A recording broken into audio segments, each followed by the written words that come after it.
உள்கட்சி விவகாரத்தில் தலையிட மாட்டேன்ட்டாரு. ஓபிஎஸ் சசிகலா அவர்கள் கட்சியில திருப்பி நீங்க கூட்டணியில ஒரே வரி நீங்க அதுக்கு இங்க இடமில்லைன்னு ஏற்கனவே இடமில்லைன்னு சொல்லியாச்சு. அமித்ஷா பெரியவரா, எடப்பாடி பழனிசாமி பெரியவரா அப்படிலாம் இல்ல. ஐடிசி கிராண்ட் சோலா முதல்ல எங்க கூட்டணி பேச்சுவார்த்தை அங்க நடந்தது. அப்பதான் மரியாதைக்குரிய உள்துறை அமைச்சரும் நானும் இணைந்து பேட்டி கொடுத்தோம்.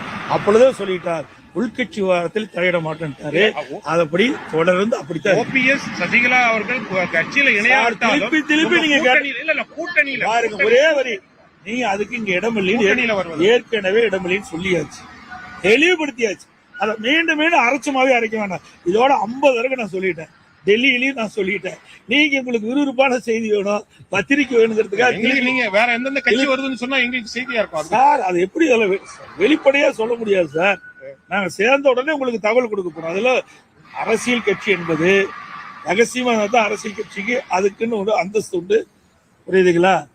அது பேச்சுவார்த்தை நடந்துருக்கு. பிரதமர் அல்லது உள்துறை அமைச்சர் தமிழ்நாட்டுக்கு வருவதை பத்தி ஏதாவது நேற்றுக்கு பேசப்பட்டதா? எப்ப வர்றாங்க அதெல்லாம் நாங்க அறிவிப்போம். ஏன்னா முத அரசியல் சூழ்நிலை பற்றி பேசியிருக்கிறோம்.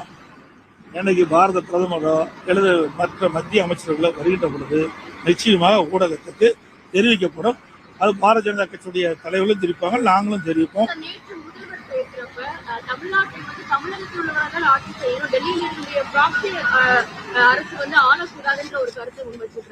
அப்படித்தாங்க நாங்களும் சொல்லிட்டு இருக்கிறோம். அவர் தெரிஞ்சு பேசுறாரா தெரியா பேசுறா தெரியல. எங்க கூட்டணிக்கு யார் தலைமை சொல்லுங்க? யாருக்கு தலைமை? யாருக்கு தலைமை? அதிமுக தான் தலைமை. எங்க கூட்டணி பேச்சுவார்த்தை நடக்கின்ற பொழுது அனைத்து இந்திய அண்ணா திராவிட முன்னேற்ற கழக தலைமையில் தான் அதிமுக தான் ஆட்சி அமைக்குன்னு சொல்லியாச்சுல. அப்புறம் அவரோட தான் காங்கிரஸோட சேர்ந்திருக்காரு. காங்கிரஸ் அவரும் எந்தெந்த காலத்துல திமுக இருக்கின்ற பொழுது அப்ப என்ன இந்திய எதிர்ப்பு போராட்டம் நடந்தது, எமர்ஜென்சி வந்தது, விசா சட்டம் வந்தது, அவரெல்லாம் அரசு பண்ணாங்க அப்படின்னு ஒவ்வொரு முறையும் சொல்லிட்டு இருக்காரு. அது மட்டும் இல்ல, கலைஞருடைய பிறந்தநாள் வருகின்ற நூற்றாண்டு உள்ள வருகின்ற பொழுது ஒரு கண்காட்சி நடத்துகின்ற பொழுது திரு ஸ்டாலின் அவர்கள் விசா சட்டத்துல சிறை இருக்கிற மாதிரி கேட்டாங்க. அப்படிப்பட்ட கட்சியில் தான் போய் கூட்டணி அமைச்சிருக்கிறாங்க.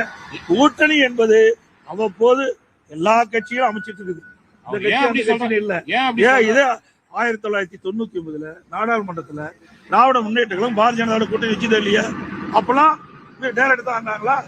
அமைச்சரவையிலே வீட்டில் இருந்தாங்க. கிட்டத்தட்ட 8 ஆண்டு காலம் திராவிட முன்னேற்ற கழகம் மத்திய அமைச்சர்ல பாரதிய ஜனதா மத்திய அமைச்சரவையில் இடம்பெற்றிருந்தாங்களா இல்லையா? 2001 சட்டமன்ற பொது தேர்தலில் இடம்பெற்றிருந்தாங்க.